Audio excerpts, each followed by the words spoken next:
الحمد للہ رب العالمین والصلاة والسلام علی سید الانبیاء والمرسلین اما بعد فاعوذ باللہ من الشیطان الرجیم بسم اللہ الرحمن الرحیم۔ صدر الشریعہ بدر الطریقہ حضرت علامہ مولانا مفتی محمد امجد علی اعظمی رحمۃ اللہ تعالی علیہ بہار شریعت کے حصہ چھٹا صفحہ نمبر 1091 پر احادیث کا ذکر فرما رہے ہیں، جس کے اندر طواف و سعی، صفا مروہ اور عمرے کا بیان ہے۔ حدیث نمبر 7 ارشاد فرماتے ہیں، طبرانی کبیر میں محمد بن منقدر سے راوی وہ اپنے والد سے روایت کرتے ہیں کہ رسول اللہ صلی اللہ تعالی علیہ وآلہ وسلم نے فرمایا، جو بیت اللہ کا 7 پھیرے طواف کرے 7 اور اس میں کوئی لغو بات نہ کرے، کوئی فضول بات نہ کرے، تو ایسا ہے جیسے گردن آزاد کی، یعنی غلام آزاد کیا۔ حدیث نمبر 8 اصبہانی عبداللہ بن عمر بن عاص رضی اللہ تعالیٰ عنہما سے راوی کہتے ہیں، جس نے کامل وضو کیا پھر حجر اسود کے پاس بوسہ دینے کو آیا، وہ رحمت میں داخل ہوا۔ پھر جب بوسہ دیا اور یہ پڑھا، بسم اللہ واللہ اکبر، اشہد ان لا الہ الا اللہ وحدہ لا شریک لہ واشہد ان محمدا عبدہ ورسولہ، اسے رحمت نے ڈھانک لیا۔ پھر جب بیت اللہ کا طواف کیا تو ہر قدم کے بدلے 70,000 نیکیاں لکھی جائیں گی اور 70,000 گناہ مٹا دیے جائیں گے اور 70,000 درجے بلند کیے جائیں گے، اور اپنے گھر والوں میں 70 کی شفاعت کرے گا۔ پھر جب مقام ابراہیم پر آیا تو وہاں پر 2 رکعت نماز ایمان کی وجہ سے طلب ثواب کے لیے پڑھی، تو اس کے لیے اولاد اسماعیل میں سے 4 غلام آزاد کرنے کا ثواب لکھا جائے گا، اور گناہوں سے ایسا نکل جائے گا جیسے آج اپنی ماں سے پیدا ہوا۔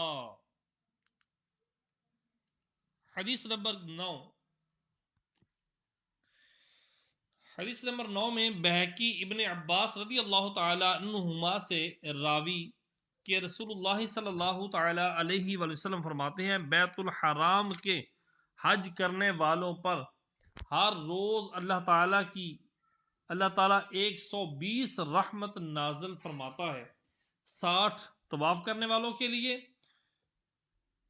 اور 40 نماز پڑھنے والوں کے لیے اور 20 نظر کرنے والوں کے لیے۔ حدیث نمبر 10 ابن ماجہ ابو ہریرہ رضی اللہ تعالی عنہما سے راوی کہ نبی کریم صلی اللہ تعالی علیہ وآلہ وسلم نے فرمایا، رکن یمانی پر 70 فرشتے موکل ہیں جو یہ دعا پڑھے، اللہم انی اسألک العفو والعافیۃ فی الدنیا والآخرۃ، ربنا آتنا فی الدنیا حسنۃ وفی الآخرہ حسنۃ وقنا عذاب النار۔ وہ فرشتے آمین کہتے ہیں، اور جو 7 پھیرے طواف کرے اور یہ پڑھتا رہے، سبحان اللہ والحمد للہ ولا الہ الا اللہ واللہ اکبر ولا حول ولا قوت الا باللہ، اس کے 10 گناہ مٹا دیے جائیں گے اور 10 نیکیاں لکھی جائیں گی اور 10 درجے بلند کیے جائیں گے، اور جس نے طواف میں یہی کلام پڑھے وہ رحمت میں اپنے پاؤں سے چل رہا ہے جیسے کوئی پانی میں پاؤں سے چلتا ہے۔ حدیث نمبر 11 ترمذی نے ابن عباس رضی اللہ تعالیٰ عنہما سے روایت کی کہ رسول اللہ صلی اللہ علیہ وآلہ وسلم نے فرمایا، جس نے 50 مرتبہ طواف کیا گناہوں سے ایسا نکل گیا جیسے آج اپنی ماں سے پیدا ہوا۔ حدیث نمبر 12 ترمذی و نسائی و دارمی ان سے راوی کہ رسول اللہ صلی اللہ علیہ وآلہ وسلم نے فرمایا، بیت اللہ کے گرد طواف نماز کی مثل ہے، فرق یہ کہ تم اس میں کلام کرتے ہو تو جو کلام کرے خیر کے سوا ہرگز کوئی بات نہ کہے۔ حدیث نمبر 13، امام احمد و ترمذی انہی سے راوی کہ رسول اللہ صلی اللہ علیہ وآلہ وسلم نے فرمایا کہ حجر اسود جب جنت سے نازل ہوا دودھ سے زیادہ سفید تھا، بنی آدم کی خطاؤں نے اسے سیاہ کر دیا۔ حدیث نمبر 14، ترمذی ابن عمر رضی اللہ تعالی عنہما سے راوی کہتے ہیں میں نے رسول اللہ صلی اللہ علیہ وسلم کو فرماتے سنا کہ حجر اسود و مقام ابراہیم جنت کے یاقوت ہیں، اللہ عز و جل نے ان کے نور کو مٹا دیا، اور اگر نہ مٹاتا تو جو کچھ مشرق و مغرب کے درمیان ہے سب کو روشن کر دیتے۔ حدیث نمبر 15، ترمذی و ابن ماجہ و دارمی ابن عباس رضی اللہ تعالیٰ عنہما سے راوی کہ رسول اللہ صلی اللہ علیہ وآلہ وسلم نے فرمایا واللہ حجر اسود کو قیامت کے دن اللہ تعالی اس طرح اٹھائے گا کہ اس کی آنکھیں ہوں گی جس سے دیکھے گا، اور زبان ہوگی جس سے کلام کرے گا، جس نے حق کے ساتھ اسے بوسہ دیا اس کے لیے شہادت دے گا، یعنی گواہی دے گا۔ بیان احکام یعنی مسجد الحرام میں داخل ہونے کے احکام۔ مسجد الحرام شریف میں داخل ہونے تک کے احکام معلوم آپ کے سامنے آپ کو ہو چکے، آپ کے سامنے عرض کر چکا۔ اب کہ مسجد الحرام شریف میں داخل ہوا اگر جماعت قائم ہو یا نماز فرض یا وتر یا نماز جنازہ یا سنت مؤکدہ کے فوت کا خوف ہو تو پہلے ان کو ادا کرے، ورنہ سب کاموں سے پہلے طواف میں مشغول ہو۔ کعبہ شمعہ ہے اور تو پروانہ، دیکھتا نہیں کہ پروانہ شمعہ کے گرد کس طرح قربان ہوتا ہے، تو بھی اس شمعہ پر قربان ہونے کے لیے مستعد ہو جا، یعنی تیار ہو جا۔ تو اگر آپ بہار شریعت آپ کے سامنے ہو تو آپ یہ نقشہ دیکھ سکتے ہیں۔ تو جو نقشہ دیکھیں گے تو میں عرض کرتا ہوں اگر آپ اس کو سامنے رکھیں گے تو انشاءاللہ العزیز جو بات آپ کو بتائی جائے گی وہ آپ کو ذہن نشین ہوگی، اور اگر آپ طواف کر چکے ہیں تو آپ کے ذہن میں وہ بات گھومے گی۔ جی، مسجد الحرام ایک گول وسیع احاطہ ہے جس کے کنارے کنارے بکثرت دالان اور آنے جانے کے دروازے ہیں، اور بیچ میں مطاف یعنی کیا ہے طواف کرنے کی جگہ۔ مطاف ایک گول دائرہ ہے جس میں سنگ مرمر بچھا ہے، نقشے میں آپ دیکھ چکے ہیں۔ اس کے بیچ میں کعبہ معظمہ ہے۔ حضور اقدس صلی اللہ تعالی علیہ وسلم کے زمانہ میں مسجد الحرام اسی قدر تھی۔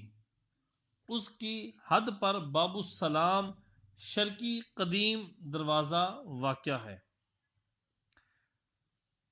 رکن مکان کا گوشہ جہاں اس کی دو دیواریں ملتی ہیں جیسے زاویہ کہتے ہیں، جسے آپ زاویہ کہتے ہیں۔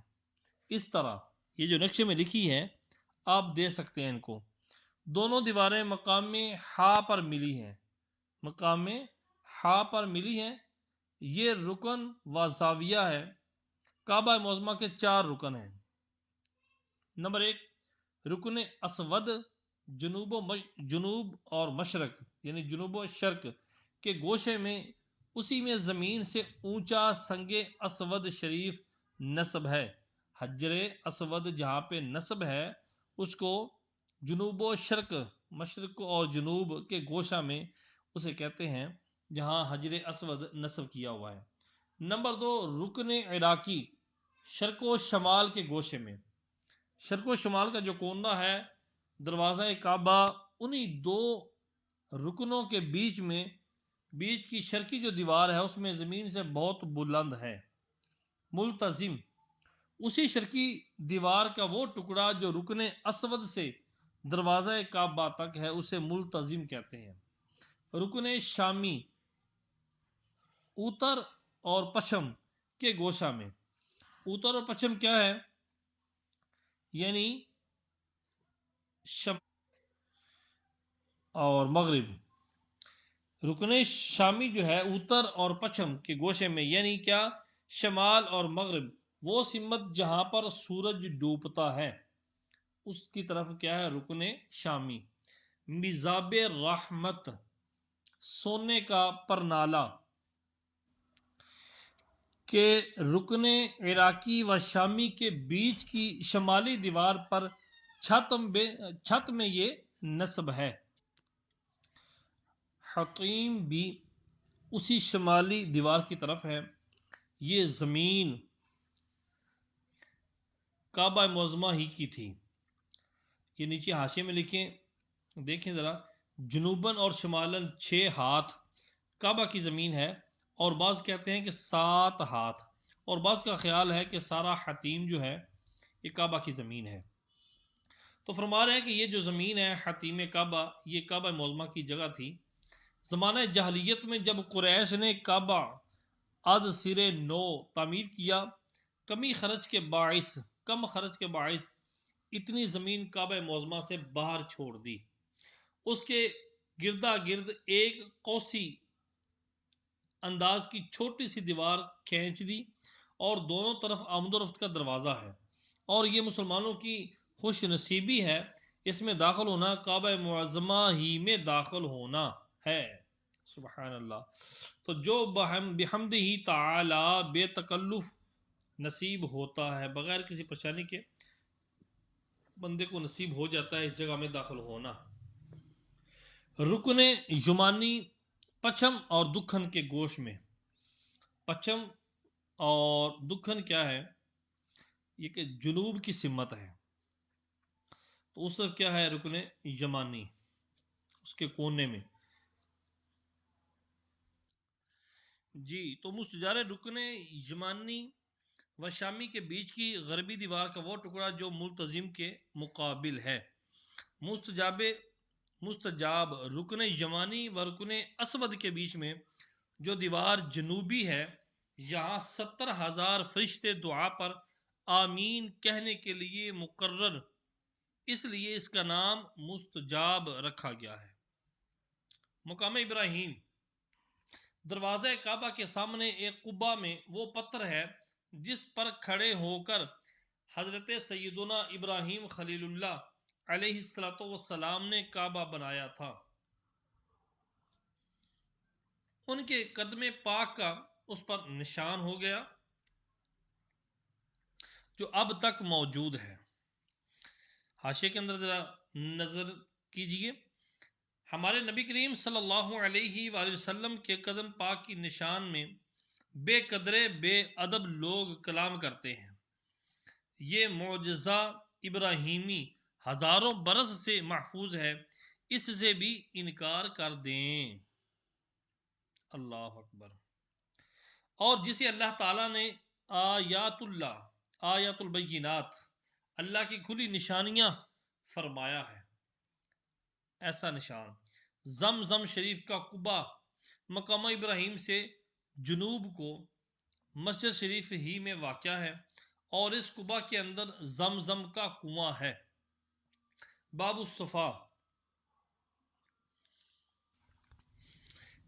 الصفا، مسجد شریف کے جنوبی دروازوں میں ایک دروازہ ہے جس سے نکل کر سامنے کوہ صفا ہے۔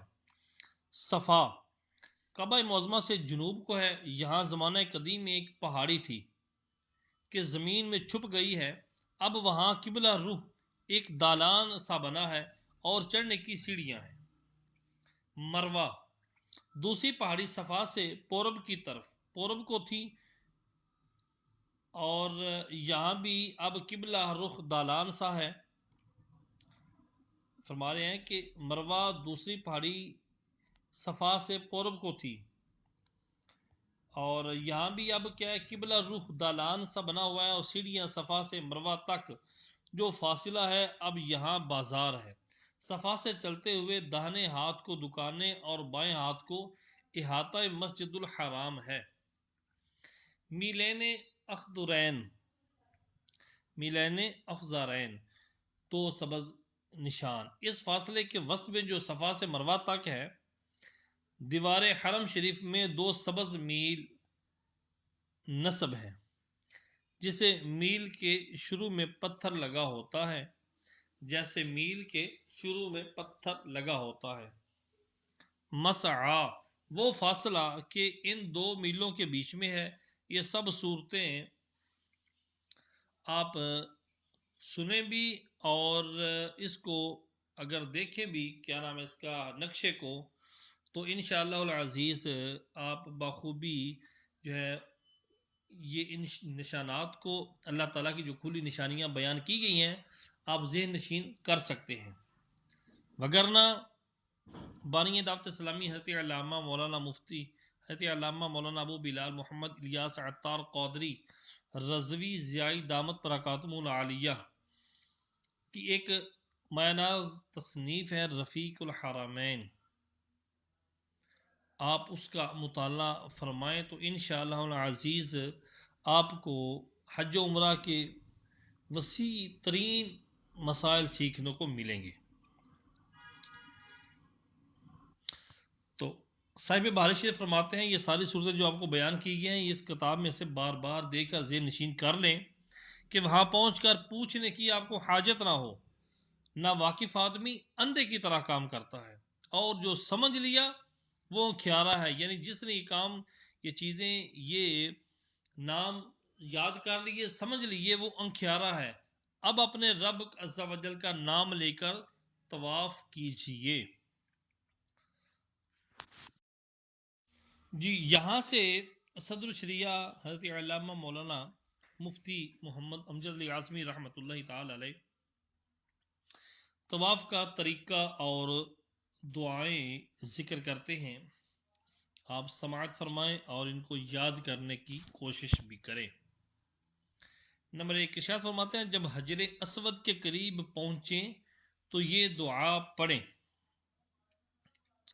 لا الہ الا اللہ وحدہ صدق وعدہ ونصر عبدہ وہزم الاحزاب وحدہ، لا الہ الا اللہ وحدہ لا شریک لہ، لہ الملک ولہ الحمد وہو علی کل شیء قدیر۔ نمبر 2، شروع طواف سے پہلے مرد اضطباع کر لے۔ اضطباع کر لے وہ کیا ہوتا ہے؟ یعنی چادر کو داہنی بغل کے نیچے سے نکالے کہ داہنا مونڈا کھلا رہے اور دونوں کنارے بائیں مونڈے پر ڈال دے۔ جی، نمبر 3، اب کعبہ کی طرف منہ کر کے حجر اسود کی داہنی طرف رکن یمانی کی جانب سنگ اسود کے قریب یوں کھڑا ہو کہ تمام پتھر اپنے داہنے ہاتھ کو رہے، اس کی دائیں جانب رہے، پھر طواف کی نیت کرے: اللہم انی ارید طواف بیتک المحرم فیسرہ لی وتقبلہ منی۔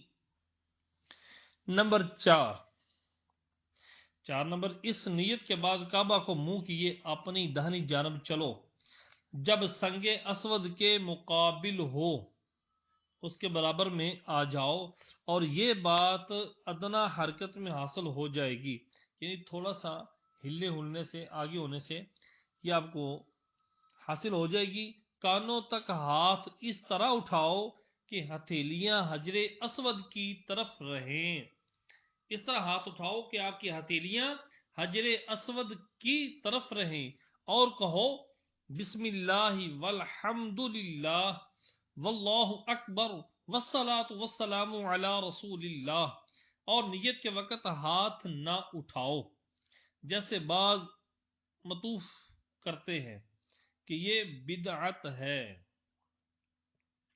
نمبر 5، میسر ہو سکے تو حجر اسود پر دونوں ہتھیلیاں اور ان کے بیچ میں منہ رکھ کر یوں بوسہ دو کہ آواز پیدا نہ ہو، یعنی دونوں ہتھیلیاں حجر اسود پر رکھے اور ان دونوں کے بیچ میں منہ رکھ کر حجر اسود کو بوسہ اس طرح دے کہ آواز پیدا نہ ہو۔ 3 بار ایسا ہی کرو، یہ نصیب ہو تو کمال سعادت ہے۔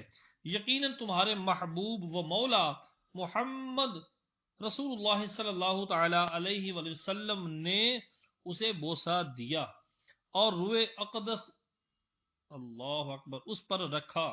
زہ خوش نصیبی کہ تمہارا منہ وہاں تک پہنچے اور ہجوم کے سبب نہ ہو سکے تو نہ اوروں کو اذا دو، نہ آپ دبو کچلو، بلکہ اس کے عوض ہاتھ سے چھو کر اسے چوم لو، اور ہاتھ نہ پہنچے تو لکڑی سے چھو کر اسے چوم لو، اور یہ بھی نہ ہو سکے تو ہاتھوں سے اس کی طرف اشارہ کر کے انہیں بوسہ دے لو۔ محمد رسول اللہ صلی اللہ تعالی علیہ وآلہ وسلم کے منہ رکھنے کی جگہ پر نگاہیں پڑ رہی ہیں، یہی کیا کم ہے؟ اور حجر کو بوسہ دینے یا لکڑی یا ہاتھ یا لکڑی سے چھو کر چوم لینے یا اشارہ کر کے ہاتھوں کو بوسہ دینے کو استلام کہتے ہیں۔ استلام کے وقت یہ دعا پڑھے: اللہم اغفر لی ذنوبی وطہر لی قلبی واشرح لی صدری ویسر لی امری وعافینی فی من عافیت۔ حدیث میں ہے روز قیامت یہ پتھر اٹھایا جائے گا، اس کی آنکھیں ہوں گی جن سے دیکھے گا، زبان ہوگی جس سے کلام کرے گا، جس نے حق کے ساتھ اس کا بوسہ دیا اور استلام کیا اس کے لیے گواہی دے گا۔ نمبر 6، اللہم ایمانا بکا وتصدیقا بکتابکا ووفاء بعہدکا واتباعا لسنت نبیک محمد صلی اللہ تعالی علیہ وسلم۔ اشہد ان لا الہ الا اللہ وحدہ لا شریک لہ واشہد ان محمدا عبدہ ورسولہ۔ آمنت باللہ وکفرت بالجبت والطاغوت۔ کہتے ہیں دروازہ کعبہ کی طرف بڑھو، جب حجر مبارک کے سامنے سے گزر جاؤ سیدھے ہو لو، خانہ کعبہ کو اپنے بائیں ہاتھ پر لے کر یوں چلو کہ کسی کو ایذا نہ دو، کسی کو تکلیف نہ دو۔ نمبر 7، پہلے 3 پھیروں میں مرد رمل کرتا چلے، یعنی جلد جلد چھوٹے قدم رکھتا، شانے ہلاتا جیسے قوی بہادر لوگ چلتے ہیں، نہ کودتا نہ دوڑتا جہاں زیادہ ہجوم ہو جائے، اور رمل میں اپنی یا دوسرے کی ایذا ہو تو اتنی دیر رمل ترک کرے، مگر رمل کی خاطر رکے نہیں بلکہ طواف میں مشغول رہے، پھر جب موقع مل جائے تو جتنی دیر تک کے لیے ملے رمل کے ساتھ طواف کرے۔ نمبر 8، طواف میں جس قدر خانہ کعبہ سے نزدیک ہو بہتر ہے، مگر نہ اتنا کہ پشت دیوار پر جسم لگے یا کپڑا، اور نزدیکی میں کثرت ہجوم کے سبب رمل نہ ہو سکے تو دوری بہتر ہے۔ نمبر 9، جب ملتزم کے سامنے آئے تو یہ دعا پڑھے: اللہم ھذا البیت بیتک والحرم حرمک والامن امنک وهذا مقام العائذ بك من النار فأجرني من النار اللهم قنعني بما رزقتني وبارك لي فيه واخلف على كل غائبة بخير لا إله إلا الله وحده لا شريك له له الملك وله الحمد وهو على كل شيء قدیر۔ اور جب رکن عراقی کے سامنے آئے تو یہ دعا پڑھے، اللہم انی اعوذ بک من الشک والشرک والشقاق والنفاق وسوء الاخلاق وسوء المنقلب فی المال والاہل والولد۔ اور جب مذاب رحمت کے سامنے آئے تو یہ دعا پڑھے، اللہم اظلنی تحت ظل عرشک یوم لا ظل الا ظلک ولا باقی الا وجہک واسقینی من حوض نبیک محمد صلی اللہ تعالی علیہ وسلم شربتا ہنیئتا لا اظمأ بعدہا ابدا۔ اور جب رکن شامی کے سامنے آئے تو یہ دعا پڑھے، اللہم اجعلہ حجا مبرورا وسعیا مشکورا وذنبا مغفورا وتجارتا لن تبور یا عالم ما فی الصدور اخرجنی من الظلمات الی النور۔ نمبر 10، جب رکن یمانی کے پاس آؤ تو اسے دونوں ہاتھ یا دائیں ہاتھ سے تبرکاً چھو، نہ صرف بائیں سے، اور چاہو تو اسے بوسہ بھی دو، اور نہ ہو سکے تو یہاں لکڑی سے چھونا یا اشارہ کر کے ہاتھ چومنا نہیں۔ اور یہ دعا پڑھو، اللہم انی اسألک العفو والعافیت فی الدین والدنیا والآخرہ۔ اور رکن شامی یا عراقی کو چھونا یا بوسہ دینا کچھ نہیں۔ نمبر 11، جب اس سے بڑھو تو یہ مستجاب ہے، جہاں 70,000 فرشتے دعا پر آمین کہیں گے۔ وہی دعائے جامع پڑھو جو آپ کے سامنے میں نے عرض کی ہیں، یا پھر ربنا آتنا فی الدنیا حسنۃ وفی الآخرۃ حسنۃ وقنا عذاب النار، یا اپنے اور سب احباب و مسلمین اور اس حقیر و ذلیل کی نیت سے۔ اللہ اکبر۔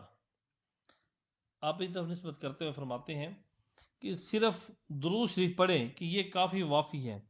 دعا یاد نہ ہو تو وہ اختیار کرے کہ محمد صلی اللہ تعالی علیہ وآلہ وسلم کے سچے وعدہ سے تمام دعاؤں سے بہتر و افضل ہے، یعنی یہاں اور تمام مواقع میں اپنے لیے دعا کے بدلے حضور اقدس صلی اللہ تعالی علیہ وآلہ وسلم پر درود بھیجے۔ رسول اللہ صلی اللہ علیہ وآلہ وسلم نے فرمایا، ایسا کرے گا تو اللہ عز و جل تیرے سب کام بنا دے گا اور تیرے گناہ معاف فرما دے گا۔ نمبر 12، طواف میں دعا یا درود شریف پڑھنے کے لیے رکوع نہیں بلکہ چلتے میں، یعنی رکو نہ، فرمایا طواف میں دعا یا درود شریف پڑھنے کے لیے رکو نہیں بلکہ چلتے میں پڑھو۔ نمبر 13، دعا و درود چلا چلا کر نہ پڑھو جیسے مطوف پڑھا کرتے ہیں، بلکہ آہستہ پڑھو، اس قدر کہ اپنے کان تک آواز آئے۔ نمبر 14، اب جو چاروں طرف گھوم کر حجر اسود کے پاس پہنچا یہ ایک پھیرا ہوا، اور اس وقت بھی حجر اسود کو بوسہ دے یا وہی طریقے برتے، بلکہ ہر پھیرے کے ختم پر یہ کرے۔ یوں ہی 7 پھیرے کرے، مگر باقی پھیروں میں نیت کرنا نہیں کہ نیت تو شروع میں ہو چکی اور رمل صرف اگلے 3 پھیروں میں ہے، باقی 4 میں آہستہ بغیر شانہ ہلائے معمولی چال چلے۔ نمبر 15، جب 7 پھیرے پورے ہو جائیں آخر میں پھر حجر اسود کو بوسہ دے یا وہی طریقے ہاتھ یا لکڑی کے برتے۔ اس طواف کو طواف قدوم کہتے ہیں، یعنی حاضری دربار کا مجرا۔ یہ باہر والوں کے لیے مسنون ہے، سنت مبارکہ ہے، یعنی ان کے لیے جو میقات کے باہر سے آئے ہیں۔ مکہ والوں یا میقات کے اندر کے رہنے والوں کے لیے یہ طواف نہیں، طواف قدوم نہیں۔ ہاں اگر مکہ والا میقات سے باہر گیا تو اسے بھی طواف قدوم سنت ہے۔ صلو علی الحبیب صلی اللہ تعالی علی محمد صلی اللہ علیہ وآلہ وسلم۔